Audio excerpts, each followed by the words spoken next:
Bismillahirrahmanirrahim. Assalamualaikum warahmatullahi wabarakatuh. Nama saya Nurul Sufia binti Abdul Nasir. So for today saya akan menerangkan tentang criteria for assessing program. Adalah salah satu tajuk dalam fundamental management lah. So criteria for assessing program ni adalah kriteria atau ciri-ciri untuk penilaian program. Okay. So criteria for assessing program.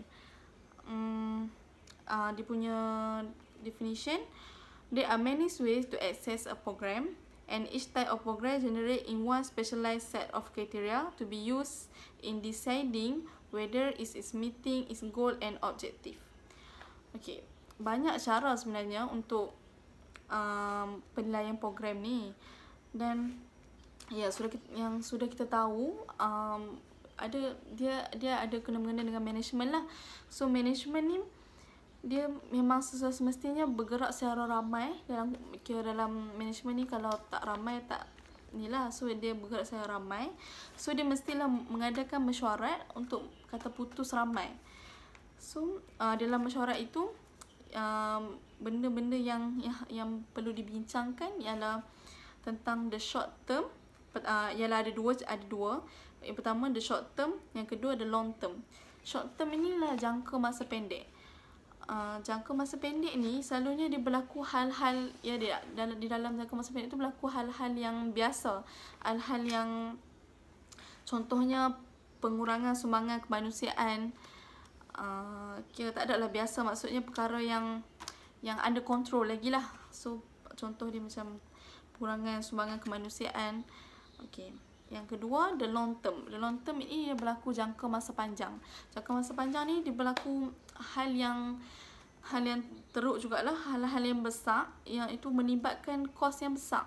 So contoh dia yang kita boleh nampak dalam sektor hotel.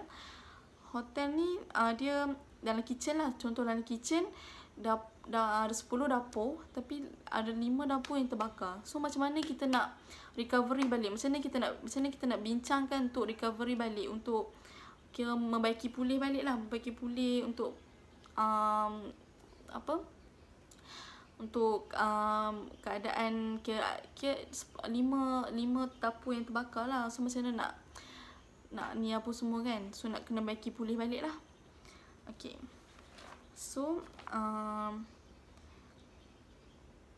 common yang seterusnya, common problem in program execution, iaitu masalah umum yang perlu kita nyahkan. Okay, kiranya dalam penilaian ni kadang-kadang ada berlaku masalah. So masalah ni kita perlu menyahkan lah, perlu elakkan. Okay. Dia ada dalam 7 macam tu. Okay, yang pertama iaitu failure to clearly define objective and task. Yang maksud dia kegagalan untuk menghalusi tujuan tugasan. Kiranya kita gagal untuk menghalusi satu tugasan atau tujuan tu. Okay, apa-apa task yang contoh dalam management, dalam pengurusan ni lah, kita gagal untuk buat task tu, so dia akan jadi susah lah. Dia macam kita nak menilai apa semua, tapi kita gagal untuk menghalusi dia, apa yang tak kena, apa yang tak perfect, apa yang tak perlu, kita gagal menghalusi.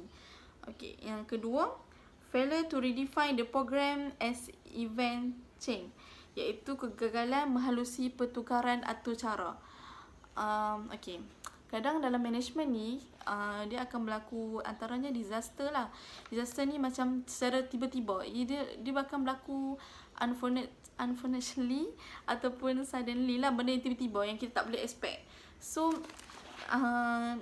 as event change ni maksudnya bila kita dah plan dalam management ni, kita dah plan, and then dia perlu, benda tu perlu perubahan, perlu berubah lah. So kita gagal. So kalau macam berlaku drastik, kita gagal untuk membuat macam mana, untuk mengambil langkah yang apabila perubahan berlaku tu. Itu salah satunya lah contoh dia. Okay, yang ketiga, failure to match resource with needs, iaitu kegagalan untuk mengatur tenaga kerja. Okay, dalam management, okay, yang kita boleh ambil contoh management lah. Dalam management mesti ialah memerlukan kaki tangan yang ramai. So bila satu benda, contoh kalau macam pekerja tu tak cukup. Okey, pekerja tak cukup lah, staff tak cukup. So dia akan mendatangkan masalah kepada syarikat tu ataupun restoran tu kan, dia jadikan masalah. So dia kena buat open vacancy, open ni lah untuk cari kerja untuk part time ke, bukan part time maksudnya pekerja lah, open untuk orang cari kerja apa semua. So dia akan menambahkan lah staff tu. Bila kekurangan staff, kita nak buat apa-apa yang kita plan tu susah lah, kekurangan. So kekurangan tenaga, kekurangan, dia akan menambahkan benda lain pula. Itu yang saya boleh faham. So yang keempat, failure to coordinate with local community, government and local organisation. Okay, kegagalan untuk menyelaras masyarakat, kerajaan dan pertubuhan. Okay, kira macam kegagalan untuk menyelaras masyarakat ni maksudnya macam dalam skop masyarakat kita gagal, apa nak cakap, kita gagal macam yelah, kita apa-apa yang perlukan kita yang berkaitan, oh my god, saya tak faham, saya tak faham sebenarnya ni failure tu, tapi yang boleh dikatakan gagal untuk menyelaras masyarakat, kerajaan dan pertubuhan. Okay. So yang seterusnya nombor 5, overloading the local organisation with too much work or money. Okay, kegagalan untuk local organisation ni kiranya with too much work or money. Kayaknya dalam contoh lah kita nak ada pertubuhan, so kita nak apa, kita nak join, bukan, maksudnya kita macam nak bantu macam tu lah, macam kita nak join pertubuhan tu, tapi dia lebih, benda tu lebih, too much money or work. Kayaknya kerja berlebihan pun susah, duit berlebihan pun jadi susah juga. So dia kena minimize lah, kena pastikan benda tu betul-betul yang kita plan, betul-betul yang kita ni betul-betul. So dia bila jadi lebih, dia akan berdatangkan isu-isu lain pula. Masalah seterusnya, concentration on the product, not the process. Many agencies concentrate on the attainment of measurable goals, such as the number of people fed, shelter and clothes, and tend to measure their performance in this team alone.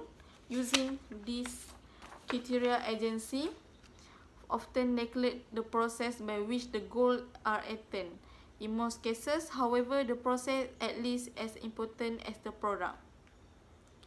Kayaknya contoh kat sini tentang proses produk.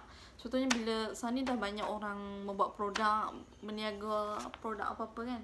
So yang sebenarnya yang untuk mengeluarkan produk atau membuat produk ni, menghasilkan produk ni ialah kita kena ambil kira semua proses nak buat sama penting. Sebenarnya proses nak buat sama penting dengan proses produk tu. So kita kena, maksudnya ialah proses nak buat kena ada pekerja, kena mesin apa semua tu kan. So benda tu kita kena ambil kira juga, kena daripada sikit-sikit apa semua kita kena. So tak boleh nak hasilkan produk tapi proses dia kita just buat biasa-biasa je. So bila macam tu, dia akan mendatangkan macam, yalah, produk tu pun tak akan jadi elok lah kalau proses dia tak elok kan. So kita kena ambil kira semua proses sekali.